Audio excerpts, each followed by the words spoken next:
Good morning, everyone. This is Dr. Ghazal, Associate Professor at University of Sindh. Thank you so much for inviting me to the second international conference on interdisciplinary humanities and communication studies. I'm really thankful to LMI's Academy for giving me this opportunity to talk to you today. Let me share my screen and I'll start.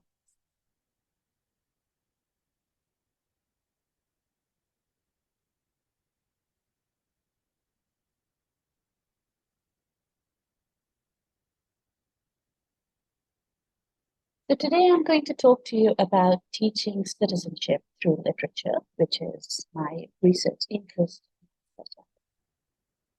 I'm going to talk briefly about the purpose of education, defining citizenship, and then I'll discuss how literature can be used to teach citizenship. And I'll give you a couple of examples of my research studies. So why exactly do we emphasize so much on educating our youth? Educators argue about multiple purposes of education. Some think that we need to teach students so that they can get job prospects. We need to teach them for the job market, for the industries, for academia. Others say that we need to teach them how to be good human beings, moral purposes, character education. What I am arguing today and through my research is that citizenship is one of the most important purposes of education. We are aiming to make our youth better citizens through education.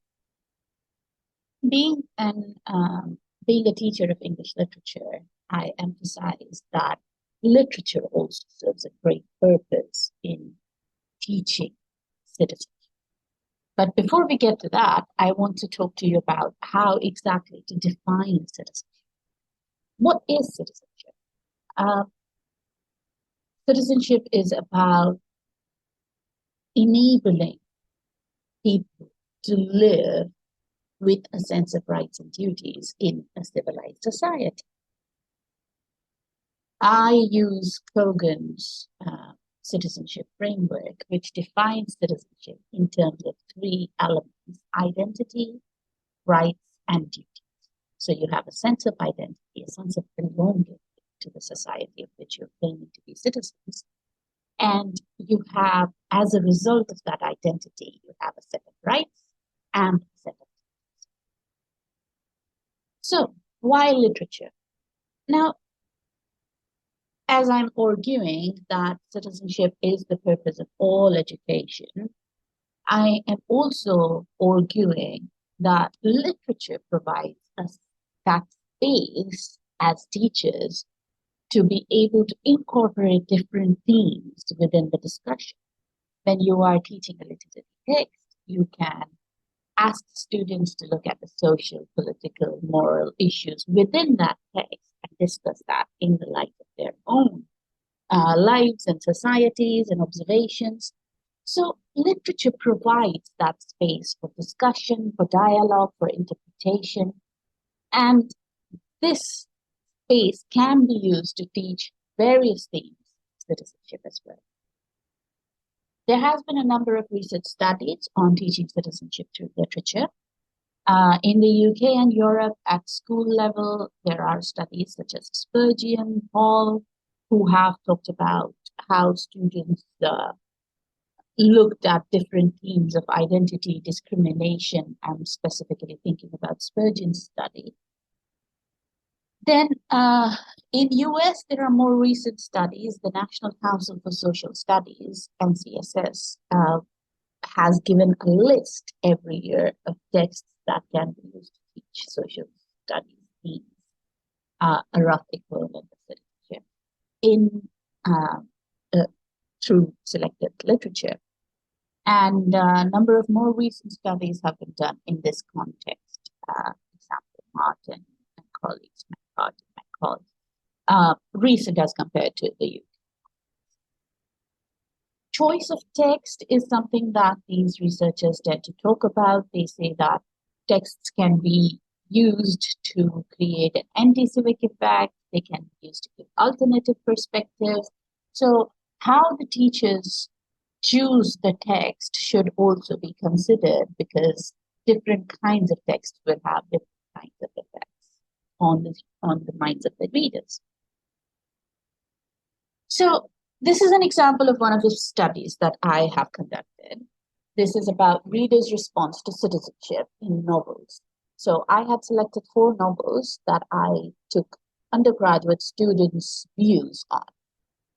I asked them to express their views on identity, rights, and duties in relation to God of Small Things, Passage to India, Tale of Two Cities, and Lord of the Flies. So they were able to connect more to the novels that were closer to them in terms of geographical context and time. So God of Small Things was the most talked about novel because it belonged to India. I conducted a study with Pakistani students.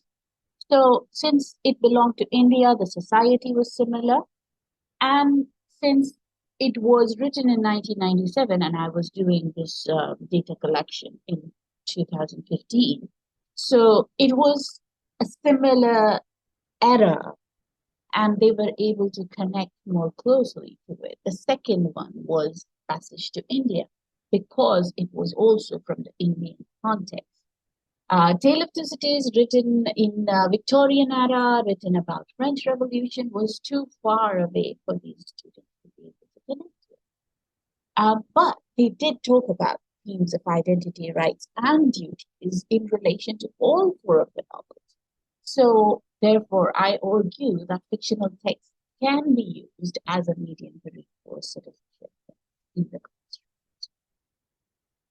Another study, which was a transnational study, and I've given a reference of where it was published in Cambridge Journal of Education. This was an attempt by us, teachers of literature, to engage students across boundaries, across national boundaries, to talk to each other regarding citizenship themes in relation to Lord of the Flies. So we are a group of researchers from UK, Norway, and Pakistan.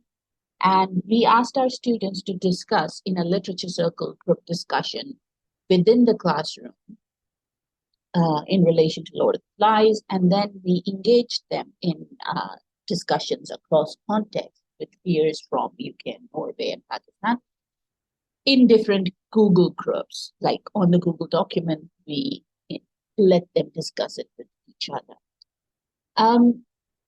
Due to the limitations of time, I'm not getting into the details of what exactly was done, but you can read this article to get into that. So we set out to explore how these literary texts can be used as mediums to discuss different issues. And we wanted to see that if students within these 3 different contexts might be willing to engage in conversation with each other. And students discussed citizenship issues in relation to Lord of the Flies in the in-class discussions, the literature circle, as well as with international peers in transnational groups. So again, I reiterate that teaching citizenship through literary texts is possible and has been done and should be encouraged by teachers. This is my reference list. Thank you so much. It was a real pleasure to be talking.